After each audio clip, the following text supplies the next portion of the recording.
আসসালামু আলাইকুম রহমতুল্লাহি বারাকাতুহু। তো বন্ধুরা দেখেন, আমি আজকে একটা নারকেল ভেঙে দুধ করে নিয়েছি। এটা নারকেলের দুধ। আর এটা হচ্ছে আমি 1 পোয়া চাল নিয়ে নিয়েছি, ভাতের চাল 1 পোয়া চাল নিয়ে নিয়েছি। আর নিয়েছি আমি এখানে আদা বাটা, রসুন বাটা, আর এখানে আমি পেঁয়াজ ভেজে উঠিয়ে নিয়েছি। তো আমি আজকে রান্না করব নারকেলের দুধের পোলাও। তো বন্ধুরা, আমি চালটা প্রথমে একটু ভেজে নিচ্ছি। এই চাল ভেজে নেওয়ার পরে আমি নারকেলের দুধ দেব। দেখতে থাকুন। তো দেখুন, আমি কয়েক পিস আলু দিয়েছি। আলুটা নারকেলের দুধ দিলে, মিষ্টি দিলে এটা খেতে খুব ভালো লাগে। তো আমি এটা সুন্দর করে ভেজে নেব। এখন দেখতে থাকুন, আমার সাথেই থাকুন যে আমি কিভাবে নারকেলের দুধের পোলাও রান্না করি। তো দেখেন, আমার চালটা ভাজা হয়ে গেছে। আমি নারকেলের দুধটা এখন এর ভিতরে দিয়ে দেবো।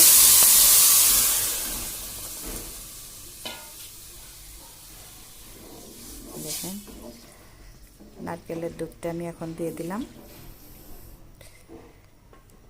আর এর ভিতরে আমি 3টা কাঁচা ঝাল দিয়ে দেবো। আমি এর ভিতরে কোনো ঝাল দেবো না, শুধু 3টা কাঁচা ঝাল দিয়ে দেবো। আর এখানে দেবো একটু রসুন বাটা আর একটু আদা বাটা। আর কোনো মশলা এর ভিতরে যাবে না। আর দেবো আমি গরম মশলা, ডাল, এলাচ, লং, এগুলো ফল, এগুলো আমি এখন এর ভিতরে দিয়ে দেব। দিয়ে কিছুক্ষণ আমি নাড়াচাড়া করে এখন ঢেকে দেব। পরবর্তীতে আমি আরও এর ভিতরে যা যা দেবো আপনাদেরকে দেখাবো। দেখতে থাকুন। তো বন্ধুরা দেখেন, আমার এটা ফুটে গেছে। এখন আমি এর ভিতরে 2টা তেজপাতা দেব। আর দেব আমি আমার স্বাদ মতো লবণ দিয়ে দিলাম। আর দেব, আগে আমি একটু নাড়াচাড়া করে নিই, আপনাদেরকে দেখাই। এতে আমি কোনো পানি অ্যাড করিনি, শুধু নারকেলের দুধটাই দিয়েছি। আর এখন দেব আমি এর ভিতরে স্বাদ মতো চিনি। এটা চিনি, এই চিনিটা আমি এখন এর ভিতরে দিয়ে দেব। দিয়ে নাড়াচাড়া করে আবার কিছুক্ষণ আমি এটাকে ঢেকে দেব। তো দেখতে থাকুন আমার নারকেলের দুধ দিয়ে পোলাও রান্না করাটা। দেখতে থাকুন। তো বন্ধুরা দেখুন, আমার নারকেলের দুধের পোলাওটা কত সুন্দর হয়েছে। এখন আমি এভাবে আর কিছুক্ষণ আমি জাল দেব। দিয়ে আমার ভাতটা আর একটু নরম হবে। জালটা লো হিটে এখন দেব। আমার ভাতটা অনেক সুন্দর নরম মোলায়েম হবে।